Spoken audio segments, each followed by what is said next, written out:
Okay, so this is our first ever Why We Work live. So we're really, really excited to kind of bring new format into something we've been doing for about a year. And it's really exciting to recognize different whammies for what they do. And we're really excited to bring on Beatrice. You have a really amazing career in finance and have a long history of showing leadership throughout many different industries, not just the one that we're in. So we're really honored to have you and have share your story. So she's going to give us some tidbits of wisdom, kind of share about the experience she's gained. So we'll ask her a couple of questions, but then we'll have some time at the end if you guys have any questions as well. So I'll go right into it. So let's start off something kind of like in the mode or kind of the spirit that we're in today. What are you most grateful at this moment? Yeah, sure. Well, actually, to begin with, I just want to share a little story. At the beginning of Q4, when I asked Liz for my quarterly feedback, Liz suggested that I give a talk about my career in life. And even though I usually don't like to talk publicly about myself, that was my commitment to Liz. So anyway, to answer this question, I want to tell you a little story about myself. So in 2016, a life-changing event happened to me. I became a mother. And for a week, I was bedridden and I read two books that profoundly changed how I wanted to spend the rest of my life. One was Let My People Go Surfing, and the other is Cradle to Cradle. And both books were illuminating about building sustainable businesses with true double bottom lines, profit and social impact. And at the time, I had worked with my longtime friend to build True & Co., a women's lingerie brand, because I was passionate about creating a new type of lingerie that make women feel comfortable and beautiful in their own bodies and their own skin. Through the journey, though, I also realized the nature of e-commerce is to encourage consumerism, which is not ideal. So fast forward, after we sold and I left True & Co., I remember the first time I met AJ to learn about Wanolo, I immediately got excited about the mission. And so that's a long way of saying I'm the most grateful. I'm grateful for many things, but I'm the most grateful about working here with all of you to build Wanolo, because I deeply believe that helping people find work is one of the most impactful and empowering ways you can change people's lives. And since joining Wanolo, I've met many people whose lives have been fundamentally changed because they found work through Wanolo, who are able to provide to their families and who are lifted out of poverty, or even people who are no longer homeless. And I think that's incredible. That's amazing. So cool. Now you are a mother, you've had a really great industry or career in different industries, but it all kind of starts when you're a lot younger. So I'd love to know, when you were in high school, what did you dream of becoming? Yeah, so since I was a child, I wanted to be an architect. So I loved arts and crafts. And I remember one year when I was 5 years old, I drew probably hundreds of holiday cards. and and my favorite toy that I still remember today was a set of architectural toys. And I loved making beautiful, crazy houses with it. And to me, architecture is a form of art that people can live in. And I love the combo of beauty, utility, creativity. And interestingly, I recently did a 16 personalities test, and my persona was architect. You kind of like fulfilled it. I know. That's Maybe awesome. next life. Yeah. That's amazing. So what events in your life led you to your role today? Yeah, quite a lot. It's a big question. And so I would say the first part of my life can be summarized as living the life my parents wanted me to live as an Asian kid, to make them happy and proud.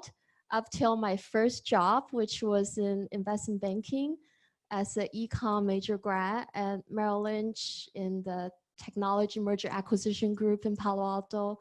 And I hated it. I hated it almost every day. I cried at work. At one point, I worked all nighters for probably like a week in a row, and I was like physically breaking down, and I had to take a week off. And I ended up sticking to it through the whole 2-year analyst program because I didn't want to be the quitter of my first job. And now, if I look back, I actually learned a few lessons. Other than financial modeling, I learned about grit and I learned about holding myself to the highest quality standard for my work output. And after that, I really wanted to learn about technology industry. So I joined Microsoft's corporate development group, which is in charge of merger acquisition, investment, strategic partnerships for the whole company. And Microsoft was in the center of so many aspects of technology industry. And it turned out a great experience. I learned a lot. And the most important thing was it was my first true encounter with technology startups. Because of the acquisition deals I worked on, I met a lot of the most accomplished entrepreneurs. Now my sample was super biased because they were successful. That's why we were acquiring them. So I saw the very good side of the story of the startups that were doing amazing things. And I also learned the art of negotiation, deal making. And the biggest lesson learned, which is probably obvious to all of you too, is negotiation is not about winning or losing. It's actually about truly understanding what the other party really wants that may not be spoken and finding a creative win-win solution for all parties involved. And after that, I knew I wanted to get into the middle of startups. So upon graduating from business school, I partnered with my business school classmate to launch my first startup, which was called Modewalk. It was online marketplace for luxury boutique fashion designers. So we started with designers from Paris and London, and my partner had a lot of fashion connections, and we launched with fanfare, was featured on Vogue. And a year after we launched, I just realized some fundamental limitations to the business that would prevent it from scaling the way we envisioned it to be. And I wanted to move on and do something else at that point. But we had raised money, and I felt the fiduciary responsibility to find the best outcome for the business. So for the next year, my co-founders and I didn't take a salary, and we tried to sell the business. We ended up selling it and returned part of the investors' money. And that was the hardest year in my life because every morning I got up and I had nothing to look forward to and nothing I was excited about. And I was almost getting depressed, but I stuck to it. And if I look back, I think it's probably actually one of the best lessons learned. It's very humbling, and I'm glad I did the right thing. And afterwards, I moved on to my second startup, True & Co., which I already talked about. We went through, it's a roller coaster ride. We went through ups and downs, some near-death experience until we developed our hit product, which got us sold to PVH Corporation, where it has continued to flourish. So now True feels to me like a child that has grown up, and I still follow it. I still buy the products. I see it at Target. And I learned many things about myself. I learned that actually it doesn't matter if I'm the founder. What I really enjoy is working with great people to build a business that I'm really passionate about. And I also really learned that I love to help other people to learn and grow. And that's what led me to Wanolo.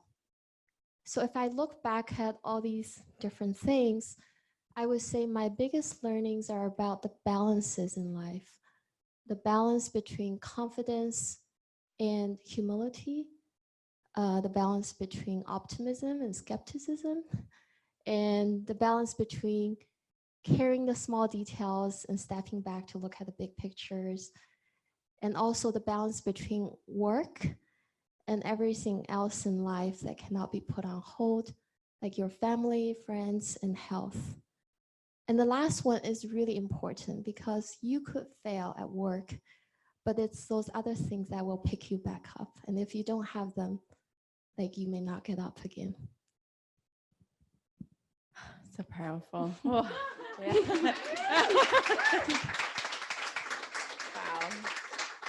So you obviously realize that life's not about planning, right? Or you can plan, but things go unplanned. And so, what's the first thing you do when a plan doesn't come through like you think it should?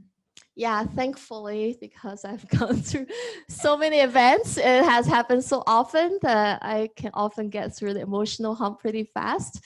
But sometimes it can still be emotionally hard. We're all humans. And usually I try to first get myself emotionally centered.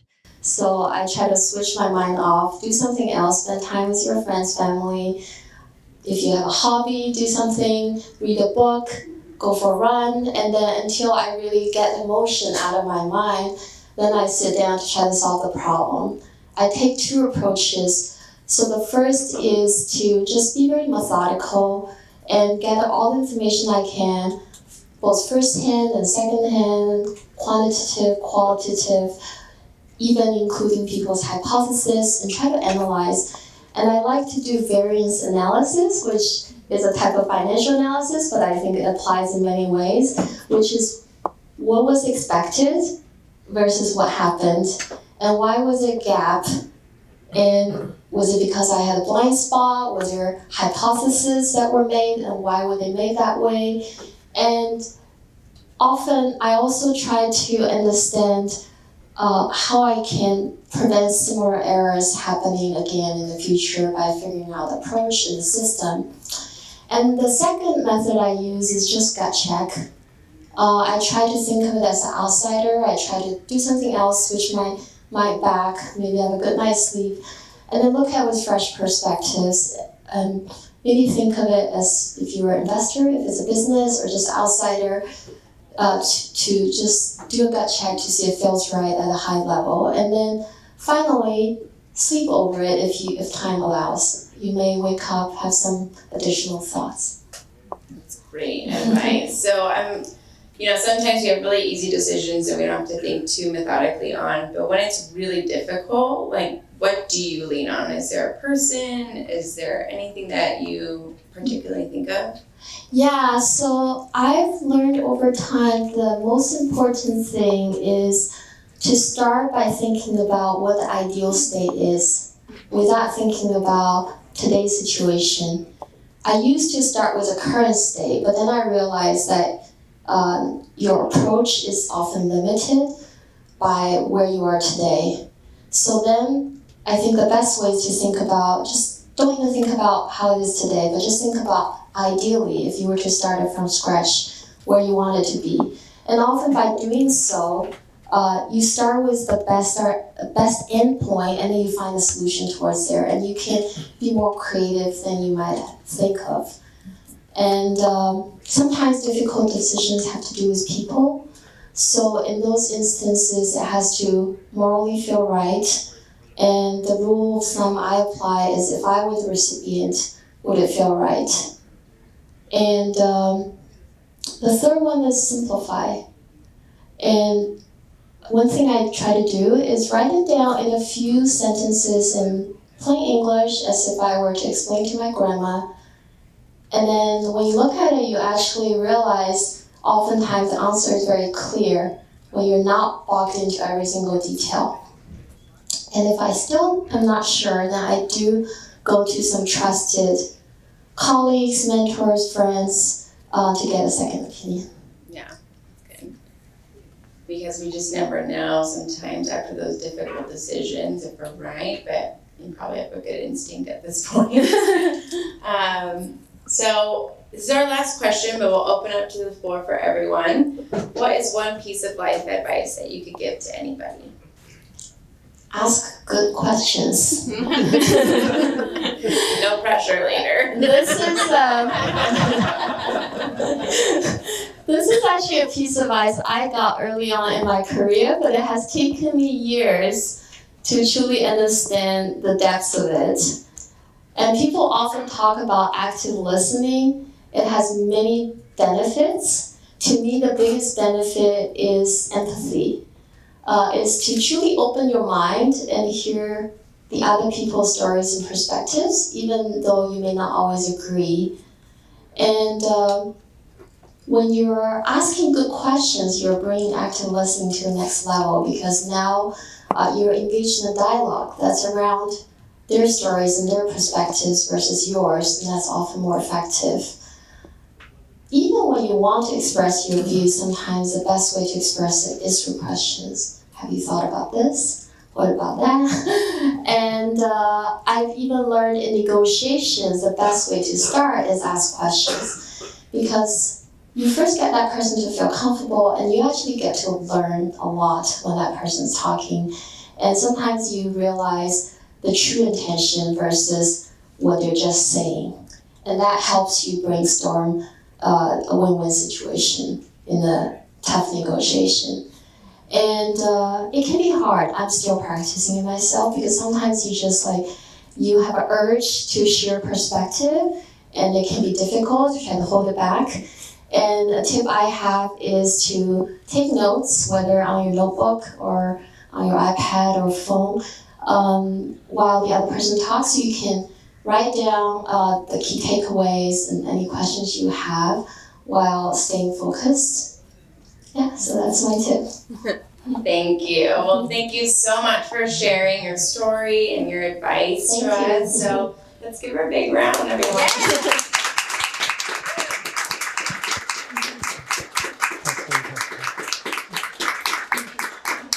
All right, before we take it to the room, does anybody on the line have a question?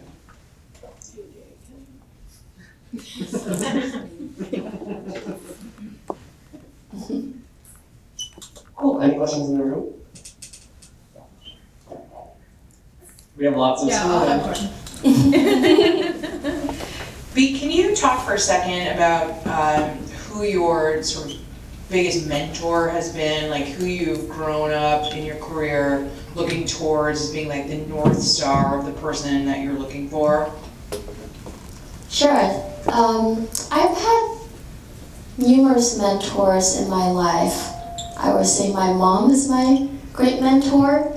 She's amazing at just knowing how to work with people. I think she's better than me. And I would say, my first true mentor at work was someone from Microsoft. And I think it was the first time he really brought me along to really teach me about deal making, versus often when you're junior, you're just told to do things. But he brought me along the whole process about negotiation, explained everything, how he did and why he did certain things. And interestingly enough, later he was my first investor in Mohawk, and we're still good friends. Another mentor was a professor from business school, and he teaches, Professor Grossback, he teaches the most popular class at Stanford Business School.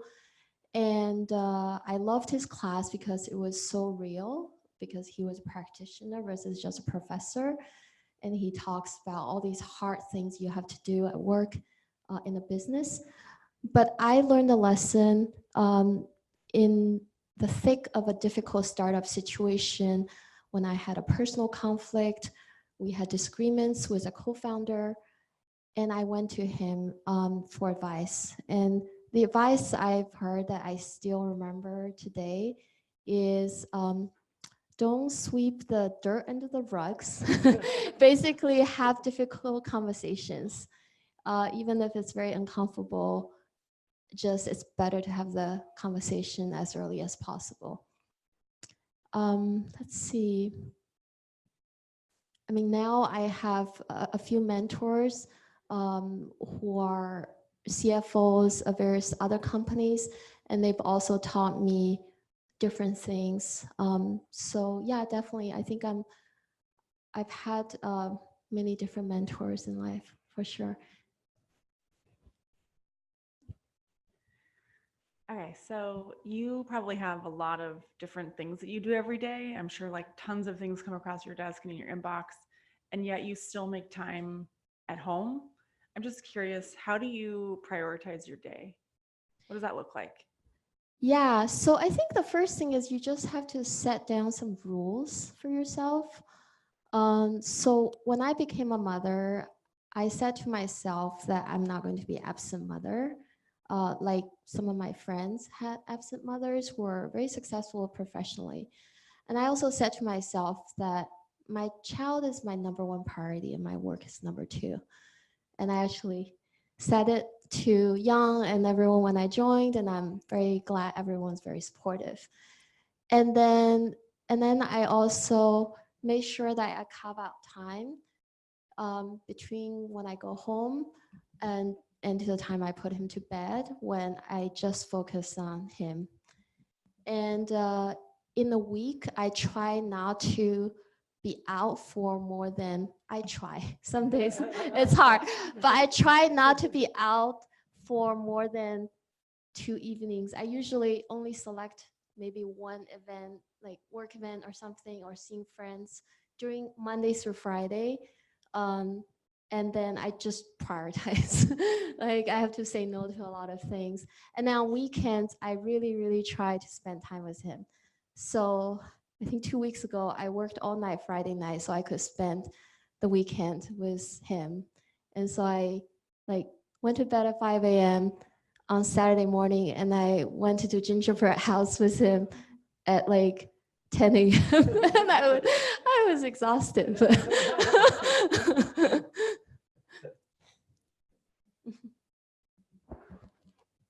Any other questions?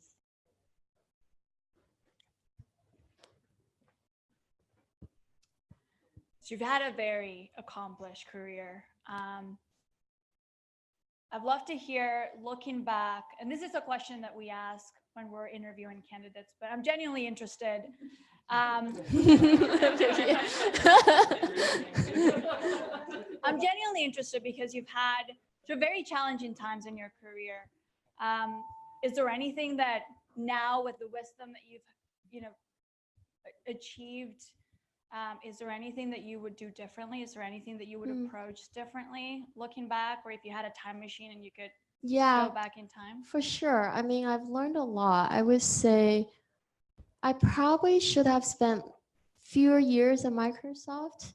I spent 5 years there, and I think I could have left earlier and learned the same things. So I think you guys are at a better place, probably.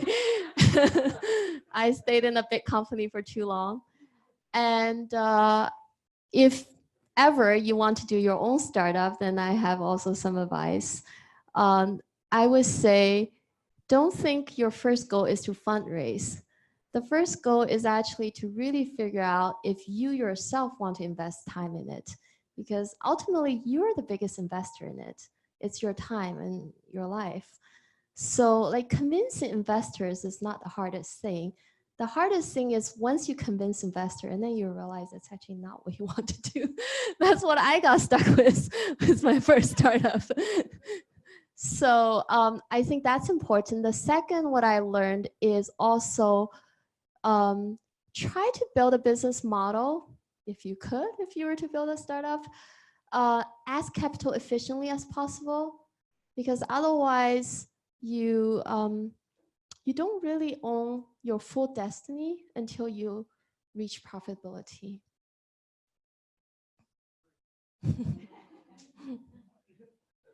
Hi, Bea. Okay. Thank you again for doing this. It's been really great, hearing your journey and especially how you've come here to Manolo. I like to ask you, just because I see just how much energy you have every day and how prioritizing and just being able to fit events. And I know that you do after work events, also networking. Like, how do you find the energy in every day to be so positive and still be able to prioritize those things every day to be involved with us? Oh, thank you. First of all, health. So I think health is really, really important. And I at one point worked so hard with my first startup that I wasn't exercising, I wasn't sleep enough, and I realized that, oh, sorry, my alarm for going home to spend time with my son. So anyway, so actually health is really important. I think it's the foundation of your work and everything else. So like, don't compromise that. Make time to sleep, make time to exercise, eat well, and like listen to your body. If you are tired, like everything can wait. You can go talk to your manager and say this deadline is not working. I think there's always a solution, but don't like compromise your health and body, and know your limits. And let me see. I think maybe I'm optimistic because of perspectives.